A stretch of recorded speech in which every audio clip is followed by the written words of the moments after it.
G'day everyone, welcome back to another episode of the Australian Property Investment Podcast. I'm your host, Aaron Christie David. I run a mortgage broking business called Atelier Wealth, where we specialise in helping ambitious but sometimes frustrated property investors scale up their property portfolios. And these episodes have really less to do with my business, but more to do with a lot of the clients that come to us with thoughts, questions, and sometimes frustrations about that ability to scale up their portfolio. Quite often one of the big sticking points is running out of borrowing capacity, which may be a cash flow issue, or running out of equity, which then we need to look at creative ways to either manufacture equity or look at getting more profit out of the sale of a property as well. This is why we've asked a special guest to come on this episode. And when you hear me call our guests out, I call them best in breed. So people that are really top of their game in all things property. And today's guest definitely meets that criteria and more, and a really friendly guy on top of that. Richie Ragel from Milk Chocolate. Welcome to the show. Thank you, mate. Thanks for having me. No, mate, really happy to have you here. And we were just saying before, normally we'd love to have you in here. I know you're just across town in Sydney, but diary conflicts get in the way. But mate, I'm really happy that we've been able to get you on here, because I've mentioned to you before, we've watched your business flourish. I've seen you guys grow. I mean, we're talking about AFR fast starters, for example, but accolades aside, what I've been able to see your business do from afar, I feel like you've got a real sweet spot, and I really want to touch on that when you and I go a little bit deeper as well. But maybe before we kick off, I'd love to hear about the Richie Ragel story, for example, because I know that while you're a Shire boy, where we probably cross over is our love for cricket. From what I understand, that you've travelled and played semi-professional cricket, which means you live my dream. I'm a park cricketer. I'll put my hand up and say I specialise in sledging, which I think you've probably got more runs on the board than me in many ways. But I'd love to hear about your story and your journey to get to this point as well, mate. Yeah, absolutely. Well, as I said, thank you for having me here. So from a personal point of view, as you touched on, I did grow up in the Sutherland Shire of Sydney, so please don't hold that against me. God's country, isn't it? Yeah, God's country, they call it. I was one of the lucky ones, so I wouldn't say lucky. It's a great place to grow up. And I did get out of there, but a lot of my friends are still in the Shire, which is good. Yeah. But from a very young age, I was an active kid and a keen sportsman. So not only did I play cricket, but played rugby league, AFL, for instance, as well. So after just with the ball in your hand all around. Exactly. Just sort of testing it all out to see where I'd land. And I did eventually land with a love of cricket. So I was playing that from the age of 6 all the way through to adulthood. And that love took me to London, where I played semi-professionally, as you just touched on, and was lucky enough then to travel around Europe at a young age. So it was my first foray of living out of home. So I was only 18 when I moved to London to play cricket. Unreal. And was there for a couple of years. So had an amazing time, a great experience, and sort of really a great way to mature quite quickly by moving out of home and living overseas abroad. So after that point in time, professionally, I returned to Sydney and started my career in the advertising industry, which was a career anchored in project management and operations, progressing through to the ranks of head of operations at one of Australia's fastest growing independent agencies. And then from a property journey, purchased my first home when I was 25 and quickly discovered my love of real estate and construction. So whilst I was working in advertising, as a bit of a side hustle with my now business partner, Michael, we were flipping houses in and around Sydney for 10 years before turning that side hustle into a reality and founding Milk Chocolate in 2017. So at Milk Chocolate, I oversee our data, purchasing, construction and product verticals. So that's a bit of a backstory to myself and how I got to Milk Chocolate. Unreal. And I love the name. It probably says that you don't take yourselves too seriously. What you do is serious, but don't take yourselves too seriously. Take us through the reasoning behind the name as well.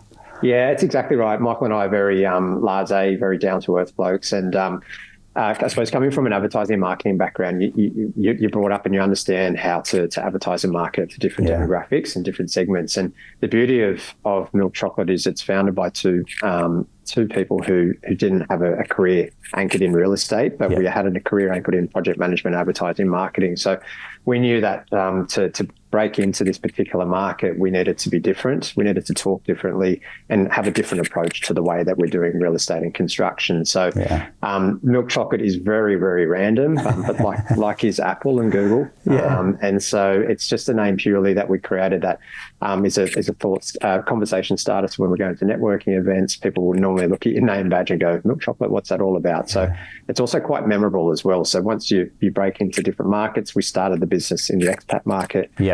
It is a name that's synonymous in that particular marketplace because it's easy to remember, and ideally, obviously, our services are really, really good. So that was the reason behind it, just to stand out from the crowd, essentially. Love the cheeky brand, mate. Well done. So talking about your success, and look, we deal with investors that start at a very young age, and I love when I hear 20-something-year-olds get into the property market. And so take me through buying that first property at 25. What I'd really love to go and get is a feel for how you got into the market, because you've got to understand your income isn't the greatest when you're 25. No. Your deposit probably isn't the greatest either, but how did you get into it? How did you then move to a strategy of flipping? Did you fall into this by mistake? Did you have a mentor or someone that could guide you? Take me through that journey. Yeah, it's an interesting one.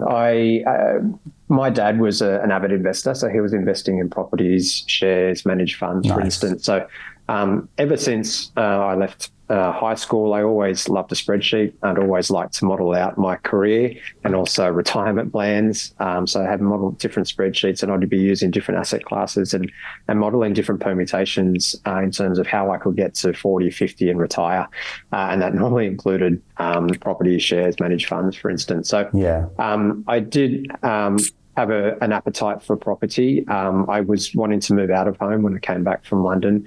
And back when I did purchase that particular property, you did have the ability to purchase your first home with a 10% deposit. And also there was the first homeowners grant, which was a no stamp duty as well. So the ability to enter the market when I purchased my first property was a lot easier back then. And also the median price was a lot less than what it is at the moment. So the barriers to entry was less. But I recognized that at that point in time and realized that it was a good time to be purchasing property. And I didn't want to be renting and paying someone else's mortgage. I thought it would be better to buy my own property and live in that particular property. So knowing what I know now and knowing what I did back then, I would have done things a little bit differently. I did purchase a small one-bedroom townhouse. It was in a suburb called Annandale in Sydney, which is a nice suburb. But in terms of the asset type, knowing that we would now be looking to be purchasing established homes on land where you've got the ability to add value in the future,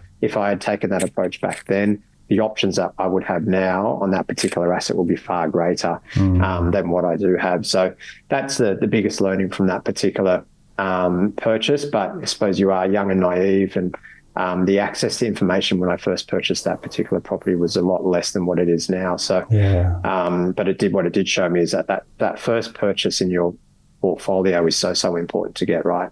Isn't it? Yeah, it's what I call that cornerstone property, and you don't want to put too much pressure on first-time buyers, first-time investors, for example, but you get the first one right, it's going to quickly springboard confidence, equity, cash flow to then buy the second one. But if you don't buy that first one well, you're really hamstrung to be able to kind of grow and scale pretty quickly as well. And you definitely talk about hindsight. Every investor that we speak to, there are elements of, I would have done things differently in hindsight. But one thing that they've all done is they've at least taken some action and then corrected that action as they moved on in their journey as well, rather than continuing to make mistakes as well. Exactly. And it's learning from those mistakes, which is key. Yeah, spot on. So take me through the decision to renovate. You mentioned we're going to flipping, for example. Was that driven by a particular strategy? Was it someone that was in your corner? How did that become the modus operandi, for example? It's just purely brought out of passion and love of real estate and construction, and the ability to, I suppose by nature, I'm quite a creative person. And so I love looking at opportunities and how you can make a difference to a particular asset. So Love looking at floor plans, love looking at property. Even when I wasn't buying property or flipping properties, just still going to open homes and just walking through other people's homes to see what they had done.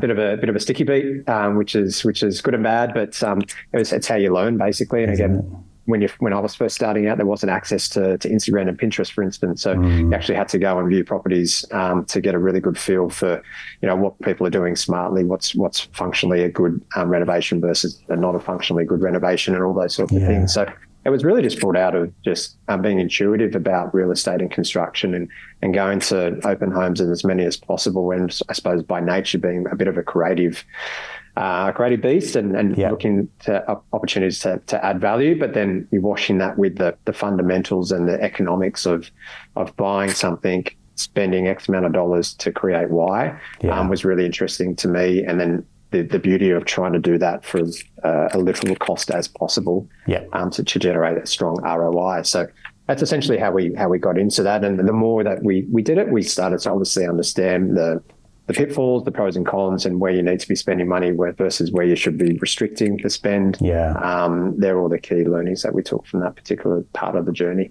So when you're starting out, you mentioned, look, I love spreadsheets. It's almost like got the best of both worlds, because you've got some of the analytical mind, which is, hey, give me the spreadsheets, let me crunch the numbers, let me do the data due diligence, but then also the creative side, which is I can see how floor plan, I can see something that maybe the current owners can't see, of seeing this is how we can configure a property as well, because it's the art of the unseen sometimes when you're looking at renovating or flipping or adding value, right? So the mishmash of the two, and I guess where I go with that is some people have a skew towards one side, which they get caught up in the spreadsheets and they do their due diligence, and it's like it's got to come out with the green tick at the bottom, and then other people go, look, I can actually see what these people can't see, and if I can configure the room or add another bedroom or turn this into a large living area, it's going to add more value as well. So you almost got this really, I guess, a rounded skill set, isn't it? That it's almost an unfair advantage, really. Yeah, it is. I suppose it's a bit of a rounded skill set, using economics and that creative ability to pair both of those together. But I suppose that's how we've built the business as well. So it's not Michael and I on the tools anymore. We have a team of subject matter experts to bring that together, and we're still essentially doing the same role and bringing together that same outcome. But we have now, under the one roof, we have builders, we have interior designers, interiors architects, we have qualified buyers agents and real estate agents who've been doing it for 20 plus years, and we also have economists and property economists who are sort of bringing all of that skill set under the one roof, which is really, really important to be able to understand from an economical point of view the type of asset or strategy that we're going to be undertaking for a particular client based on their goals and their outcomes that they're trying to achieve. Then to go off and brief the buyer's agent to go and purchase that asset that's going to give us the ability to do so, and then hand that over to our interior designers and builders to go off and execute on that. So it is it's a nice process to see how that's transformed over the last 10 years from when Michael and I were doing it just as a two-man band, essentially, and then building the business to bring in those subject matter experts to bring that to life and be more efficient and effective. And obviously having people who have studied interiors architecture and people who have studied economics at university and people who've been in real estate for 20 plus years, and bringing them all together is the sweet spot that we're working in at the moment. Absolutely. I mean, to assemble a team for a DIY investor, that's a lot of legwork to try and pull that knowledge together, pull the team together, have them singing from the same hymn sheet effectively and going, hey, look, we can all work together and cohesively to get to the end outcome, right? That's a lot. That's herding cats is effectively what you guys have under one roof, which is nice. Because quite often we see people that the builders then at conflict or at ends with the architect and the interior designer. That there's not that level of harmony sometimes when people are embarking on some of these flipping projects. But I guess that's one competitive advantage that that milk chocolate may have as well. Yeah, exactly. And it's something that we really pride ourselves on. It's the team that we've assembled for that particular purpose, because irrespective of the assets that we're purchasing for our clients, we understand that if you're purchasing an asset that has options and the ability to add value, irrespective if you're going to take advantage of those, ultimately that's going to underpin the value of that particular asset in the long term. Because if you ever go to sell that asset, you're selling it with those options. So it's going to be desirable to the home handyman, the renovator, the builder, or the developer, for instance, depending on the options that are available on that particular asset. So it's really key to make sure that any purchase that is being made is purchased with that asset has the ability to add that value at some point in time, which is a key cornerstone to the milk chocolate strategy as well. Yeah, great. I guess one of the centerpieces to the strategy is you take a property that has maybe good bones, a 3-bedder, and turn it into a 4-bedder, for example, and really kind of move it to that sweet spot, which is 4-bed, 2-bath. 2-car, for example. Yeah. So I want to go through a bit of a deep dive, like an example on this, and say, look, take me through who does this strategy suit? How do we then go through asset selection as well?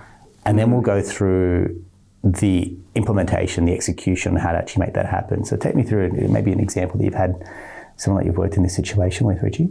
Yeah, for sure. So we, as I sort of touched on just before, we have multiple clients that come to us. So we have clients that will come to us who are looking just for a singular purchase, investment property, or a family home, or a client that's coming to us to build a portfolio. So purchasing multiple properties. So there's different outcomes and goals and requirements with regards to each of those particular scenarios. So for instance, a client might come to us and say, hey, I want to achieve a passive income within 10 years using property to facilitate that, or I want to build a portfolio that I can build and grow that I can hand over to my family and children when I pass away. So we build what's called a bespoke game plan for our particular clients, and that game plan basically takes into consideration your inputs, so how much money you have to start with, and also your outputs as well, what your ultimate goal is. And essentially we build out multiple scenarios for our particular clients to show them how you can use property and the strategies within property to achieve that certain goal. And in some instances,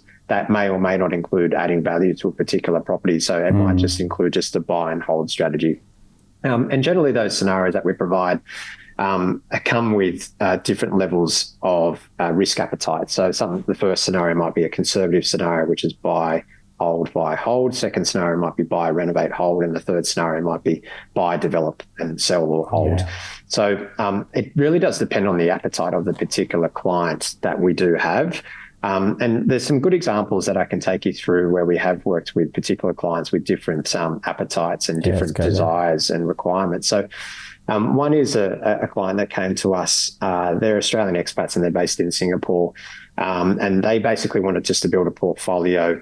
So focusing on more so on capital growth and equity generation over the long term. And they had no intention of selling the portfolio at any point in time, but they wanted to generate as much wealth within property so that they can hand that over to their children when they do move on. So this was an exciting plan that we built for this particular client, and we're purchased 3 of the 4 properties to date for this particular client. So it was focused on a buy, renovate, and hold strategy.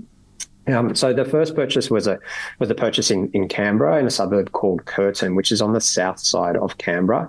And then the purchase price in this instance was $860,000. And the intention and purpose behind the purchase was to renovate this home and then hold it long term. So in Canberra, a typical home is a low-set brick home, which is typical of a Canberran home. But what we're focusing on in this particular market is homes that have the ability to add value and extend, but also future ability to subdivide as well in the future. Nice. So RZ1 and RZ2 zoning are the 2 traditional zones in Canberra. So ideally, if you're focusing on an RZ2 zoned purchase, you will have the ability to subdivide that home in the future.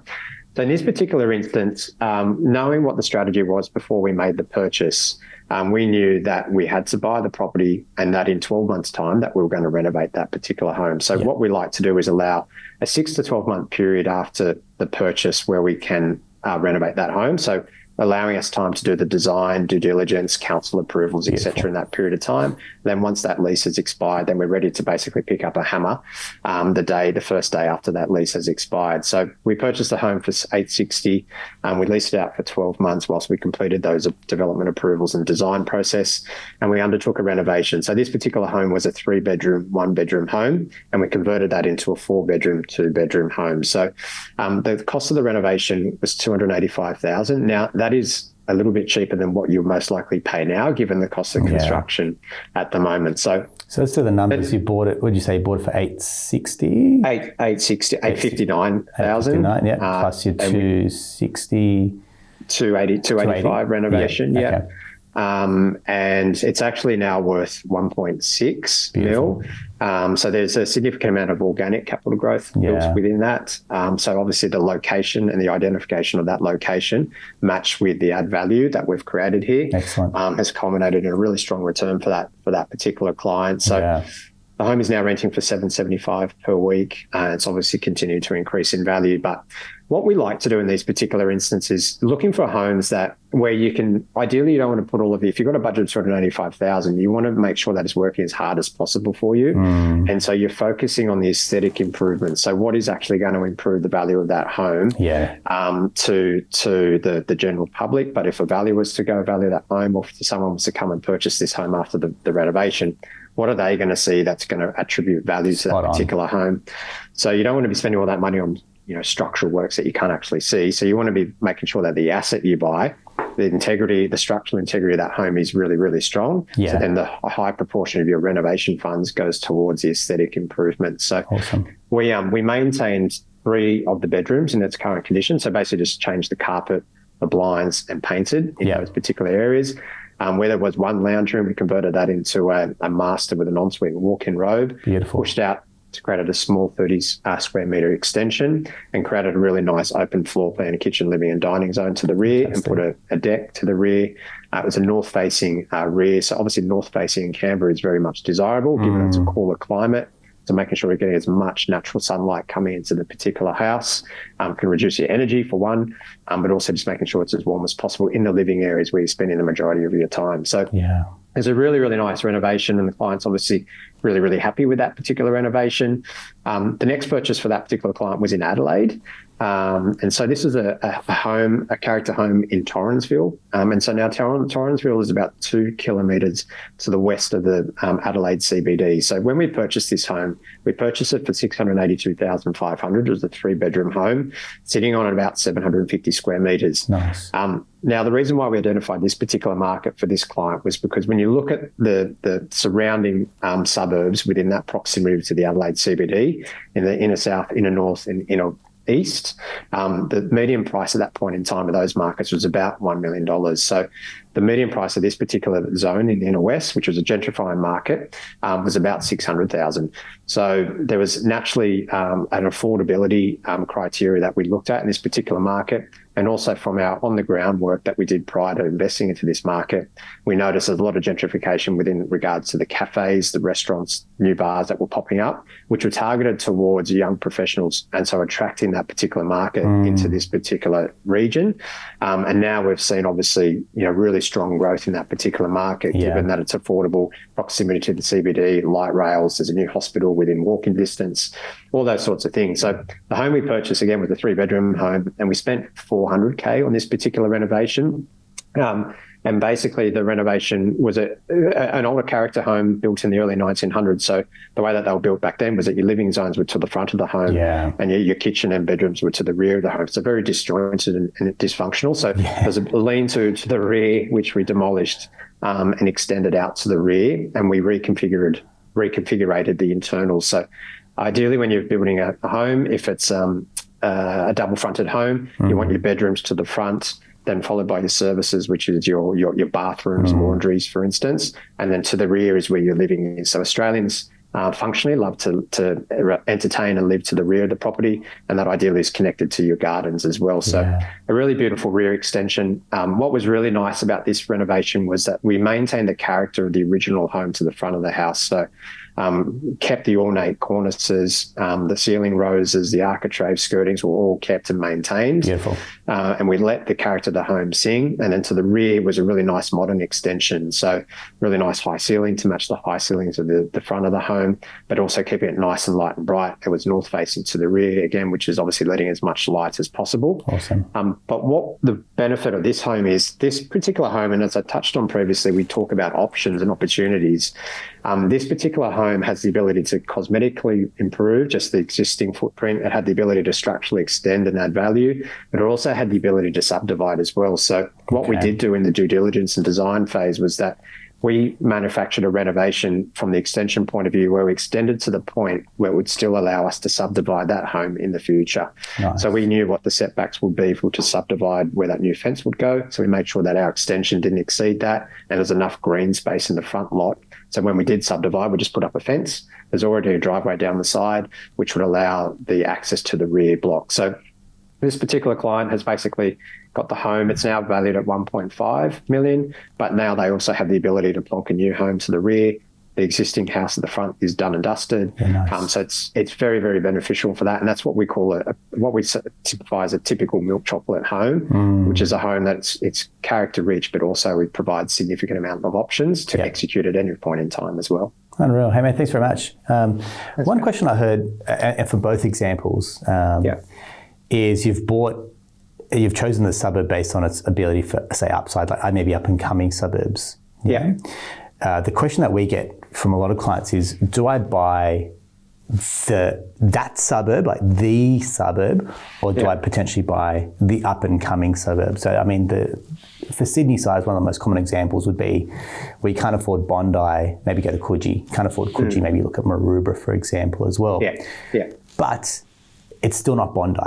Yeah, and so look, you're in Maroubra, and I've got nothing against it. You know, we lived out near Maroubra at one point in Little Bay, and the same could be said about Little Bay. But Little Bay hasn't accelerated at the same rate as, say, a Coogee or a Bondi. And you go, why would you choose the next suburb across as opposed to the suburb? Does that come up in your conversations, Richie? Yeah, it's a very good point. And generally we work with our clients quite closely in this particular instance, because I suppose firstly it comes down to what your budget is. So if you actually can't afford Bondi, then you can't afford Bondi. Yeah, exactly.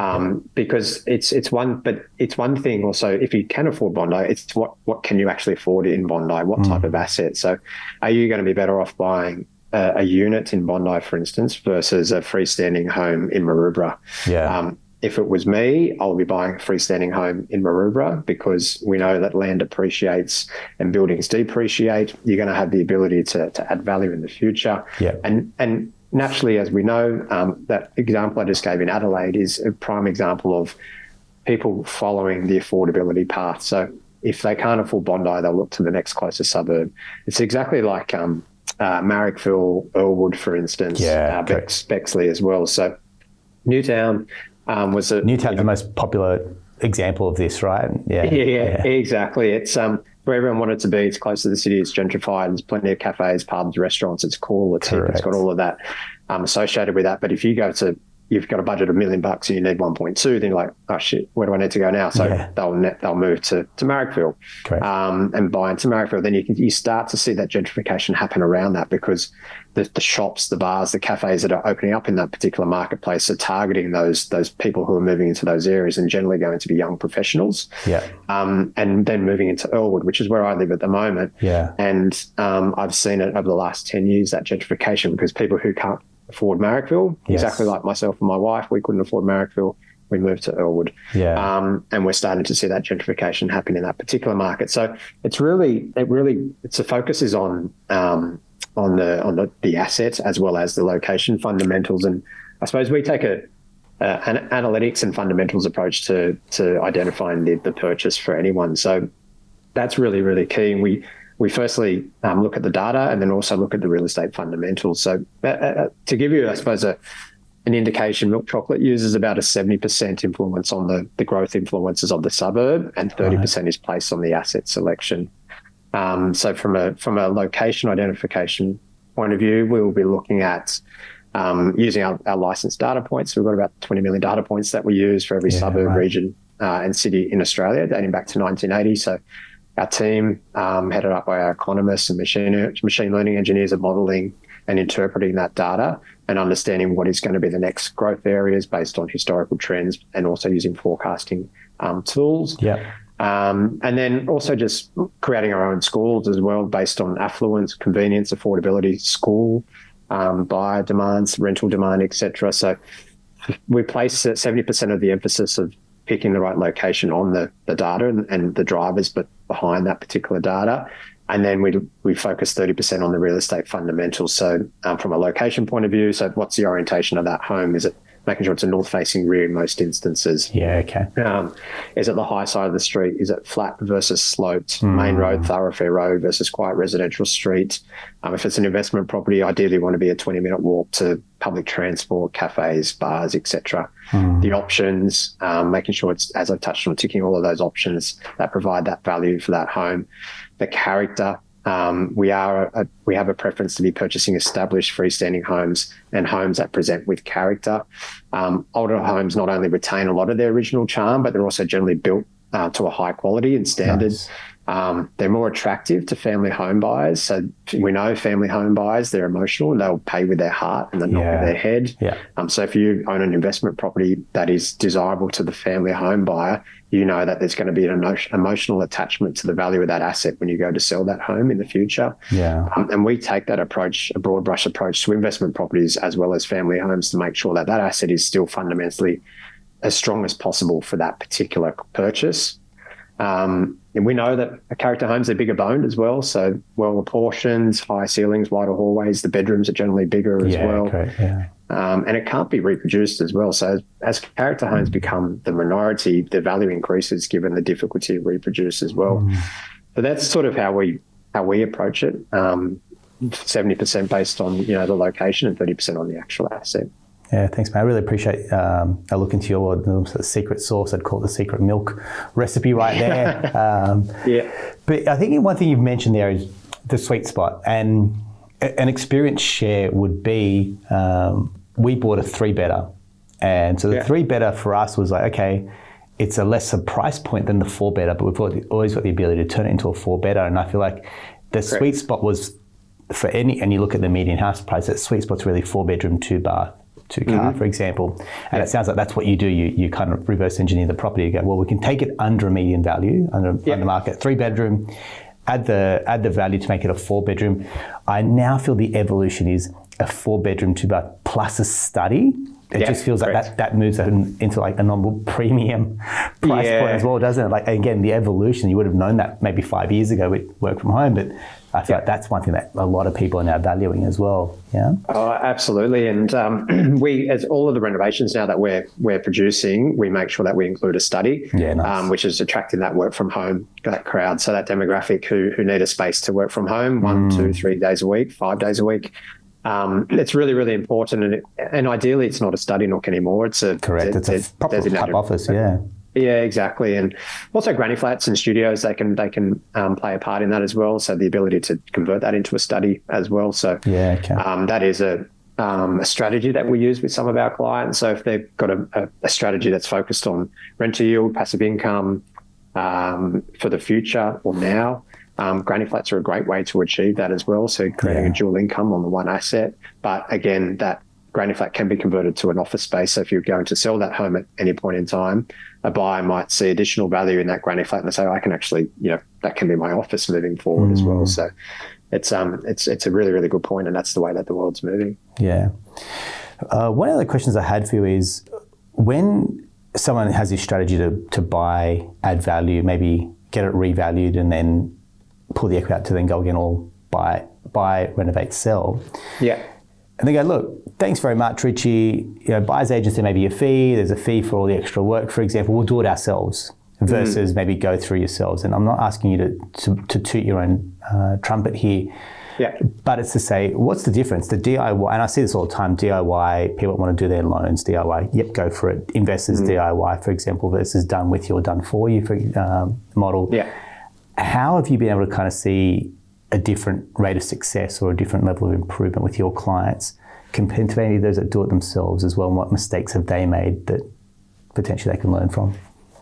Yeah, it's a good question. We because we get a lot of clients coming to us to purchase or continue the growth of their portfolio. More often than not, they have existing properties in their portfolio. Yeah. So as part of the work that we do from a strategy point of view, Mark, who's our qualified investment property advisor, we will firstly go back and value those particular assets that they currently own. Yeah. We'll test and stress test how well that asset has performed over a period of time against what we would have been purchasing over that period of time versus how that asset's performed in that suburb, that location, that city. And then we provide them with a recommendation of whether or not they should hold or sell that particular asset or renovate as well.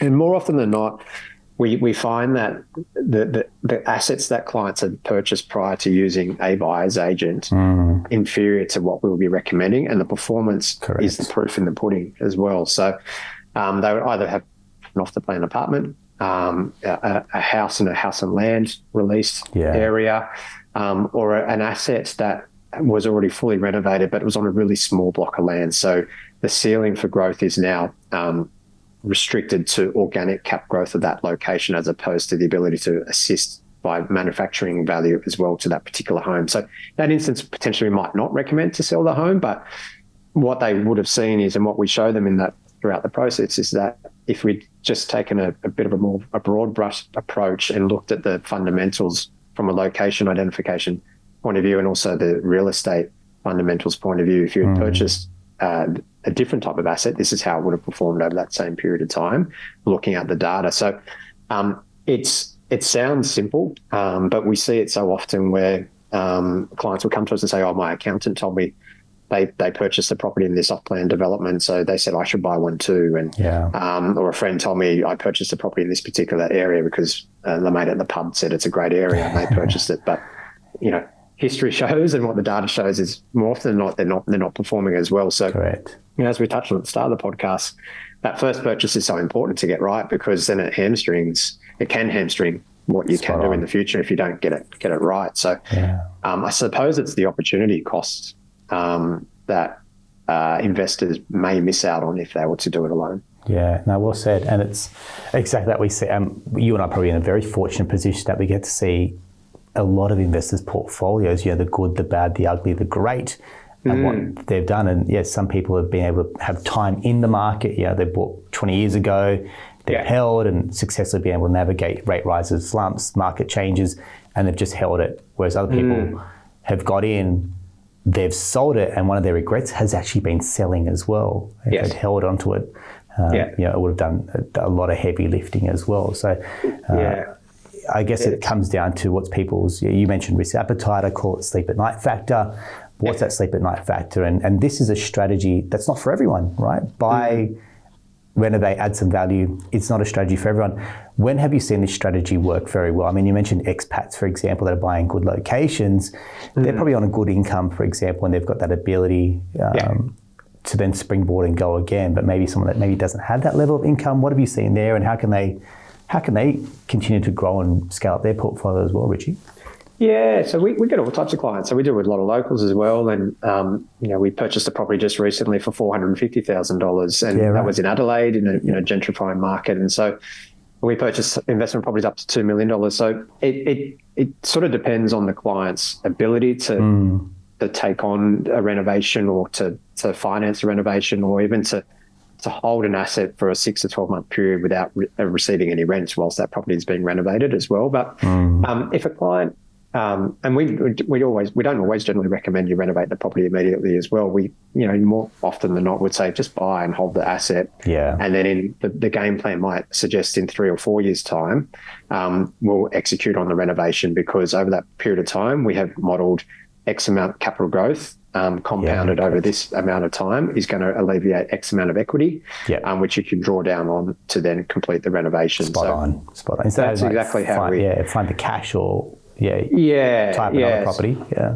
Exactly. And so depending on what the client's initial cash deposit is, or their funding is, what that looks like, then we'll break down the different options. So sometimes clients have the ability to buy one property for $1 million, for instance, and don't renovate it, or buy a property for $700,000 and spend $250 on the renovation and $50,000 towards the purchasing costs, or buy 2 properties for $500,000 each with no renovations, but a renovation in 2025, for instance. So we'll show them how all those different options model out, and how they suit their requirements specifically. So sometimes there's a more of a stricter requirement on the holding costs, for instance. So how much is it going to cost me to hold if my rent doesn't cover the operating expenses of the portfolio? Versus some clients don't really have too much of a consideration around that. So it does vary. It's very much a bespoke approach that we take. It's not a one-size-fits-all approach, and that's key for us. But you don't always have to invest in renovations. a lot of our clients will just buy and hold for the long term. But we'll still make sure, as I touched on previously, that asset we buy for that client, as part of the buyer's agent's brief that our team are writing for our team, is that still make sure the home has options to renovate. So we don't know if that client situation is going to change in the future. And if it does change, at least they've got an asset where they can pull some different levers and add value to that particular home, irrespective if they didn't think they would when they started the strategy, but at least they have that option in the future. Correct. And you've got that X factor. So it's not a normal homogenous three-bedder. It's something with an X factor that can then be on-sold. Exactly. The zoning might be the X factor, or the ability to put a granny flat, whatever it might be. But yeah, it's making sure you've got that point of difference, which is really, really key. Excellent, mate. Mate, I really appreciate your insights, your time, your knowledge, and your experience share with us, mate. It's been wonderful, and like I mentioned at the start, I'm feeling that we're going to get you back here in the studio in the flesh and go through some more examples, more case studies as well, because I feel like that's what our clients have really gravitated towards, which is show me how others have done it. Yeah. That gives me the confidence that it can be done, and the couple of examples you gave there have been brilliant. So, mate, congratulations to you and your team on your success. Thank you. And I definitely look forward to getting you back in the studio as well, Richie. Thanks very much. No worries. Thank you, Aaron. Excellent. If you want to reach out to Richie and his team at Milk Chocolate, we'll include the details for their website or their socials. So if you want to check them out, organise a chat. As we've mentioned before, any guests that we bring in here, there are no strings attached. For example, all we're trying to do is get their knowledge, get inside their head, work out what they're doing and how they're helping their investor clients as well as scale up and get those great results. So full transparency on any guests that we do bring in here. So thank you very much, Richie. Thanks for your time on this episode and checking us out. If you found that helpful, please leave us a review. Or if you've got any questions, send us a note and let us know how we can help you out on your journey as well. I'm your host, Aaron Christie David, and take care until next time. We'll chat soon.